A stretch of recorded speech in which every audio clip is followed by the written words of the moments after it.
you have invited will be present. There's been a good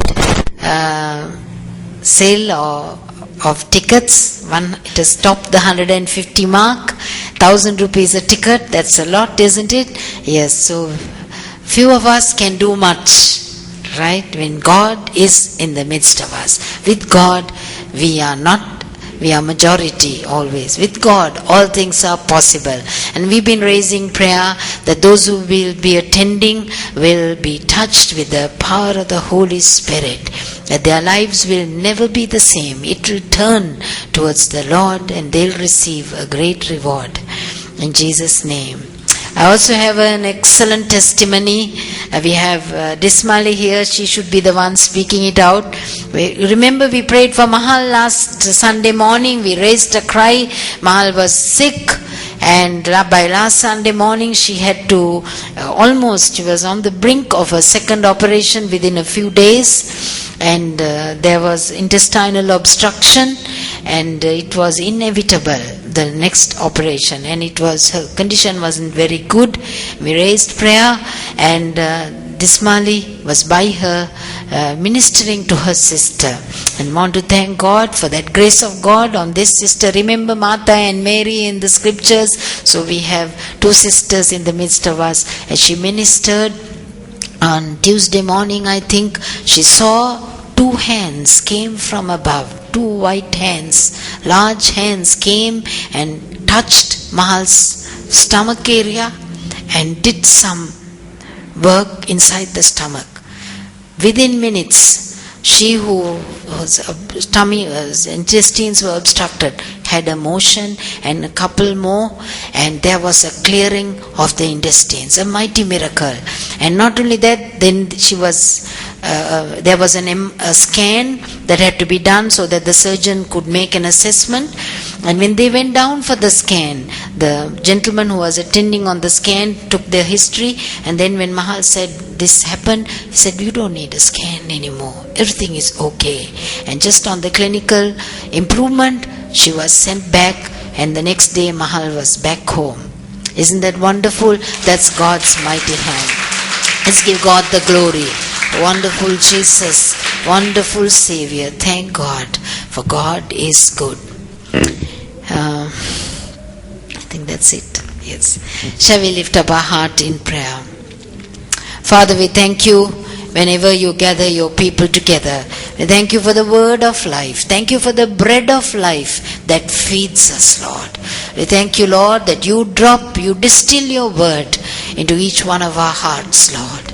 Lord, I pray it will minister the grace of God to each one. It will strengthen us. It will give us a hope, Father, a hope of a better tomorrow, Lord. And great grace will come upon us as we hear the word of God in Jesus' name. Amen. So we've been on the issue of the heart. Okay? I trust you will stay with me till I get through this series, and every one of us will know what our heart is like and how much better it can be made in the Christ of God.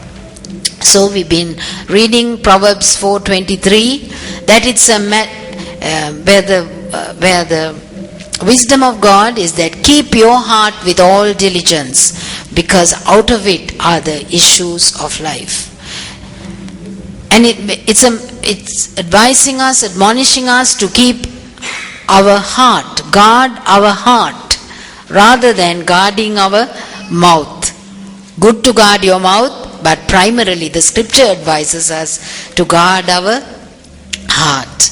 Because we Christians, we have come to believe that if we guard our mouth, our heart is secure. But it's actually not that. Management techniques can help us to keep our tongue under subjection. It wants to speak, but we have learned how to keep it in between the teeth. But if we don't guard our heart, though our tongue is quiet, our heart will be raving nuts. So we are on a journey with our God, learning to keep our heart, guard our heart. And Mark 7:20-23, the wisdom of Christ, And Jesus said, that which proceeds out of the man, that defiles the man. Because from within, out of the heart of men, evil thoughts proceed, fornications, thefts, murders, adulteries, covetings, wickednesses, deceit, lasciviousness, an evil eye, railing, pride, foolishness. All these evil things proceed from within and defile the man. Look at how Christ is analyzing everything for us. Right? All these things, the external activities, they are proceeding initially from the heart. Begins in the heart. So in Mark 7:20, the word proceed, Christ says it proceeds from within and defiles the man. That word proceed, it's in the present tense and it's expressing a continuing or a repeated action, a continuing thing. It's happening, proceeding, it's always taking place inside of our heart, and out of what's happening inside the heart, it manifests on the outside. So Christ was teaching that there is a great need in the heart of man to receive a new spirit, a new heart, so that the lowly, self-giving life of the Lamb of God can begin flowing continuously out of our inward parts, instead of a proud, self-centered life of the serpent. It's about the life of the Lamb of God and the life of the proud, self-centered, serpentine activity of the enemy. We have the choice before us. Do we choose the lowly, self-giving life of the Lamb? Will we allow that to flow out of our heart, or will we allow the proud, arrogant, self-centered nature to come out of our heart? You can notice that all the evil things that are listed, that normally are on the external, like adulteries, fornications. Adultery is post-marital sexual activity. Fornication is premarital sexual activity.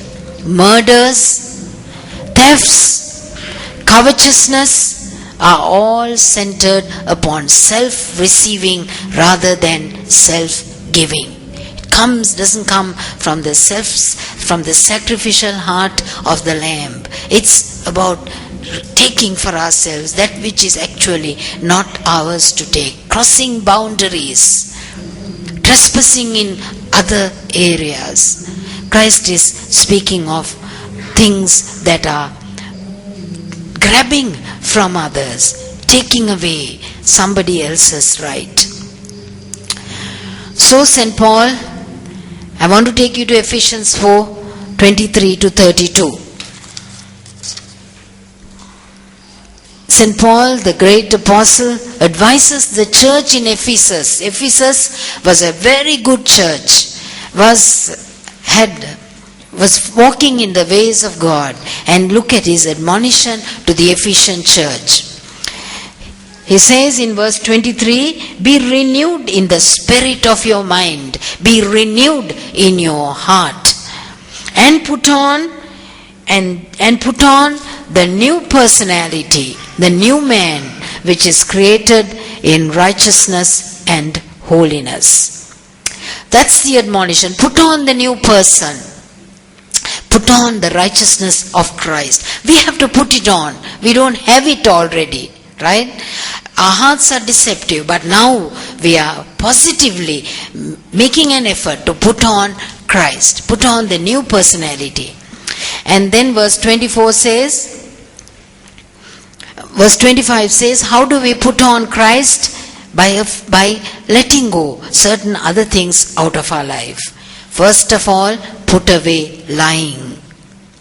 Verse 25, put away lying. Lying always makes the person lying look good. We never lie to look bad, isn't it? We lie to look better. Because nobody likes to expose the truth of our own bad heart. So we lie to cover up. Paul says, put it away. We have to do it. And we will soon find God's grace enables us to put away lying out of our heart. Next, Paul says, verse 26, be angry and don't sin. Don't let the sun go down on your wrath or on your anger. And it will help us to understand that if we will face our anger, anger arises. The Bible says, be angry and don't sin. Anger is an emotion that arises inside of us. And when anger surfaces, if we will face our anger the moment it surfaces, then we say this is anger. And we face it, and then we don't need to proceed with anger thereafter. If we face our anger as it arises inside of us, are you getting me? If we face our anger, we don't need to enter into sin. Unfortunately, what happens is we all like to appear good and right, and we don't usually face the feelings of anger. Instead, we act as though we are not angry. We pretend, and then we bury that anger. Anger goes inside, and then feelings of offense goes right into the heart. And their offense over that anger, we didn't face it. We allowed it to go down. And then we begin to live out of a sinful, angry heart. So it's good for us to make an assessment of the state of our own heart.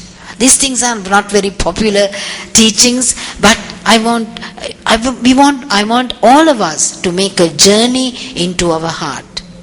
There's a book called Journey into the Center of the Earth. You read that somewhere down the line? But we are now making a journey into the center of our heart with Christ helping us. Then St. Paul says, verse 27, don't give place to the devil. Devil will have no entry into our heart unless we open the door and we allow the enemy to have place in our own heart. And verse 28, St. Paul says, he who stole, don't steal anymore. Rather, let him labor that he may have something to give to him who has need. What's he saying? He's saying, turn your heart towards giving to others instead of taking from others wrongfully. That's if I put it positively, that's how it will be. Turn your heart. Let the heart be renewed rather than to take from somebody else wrongfully, unlawfully.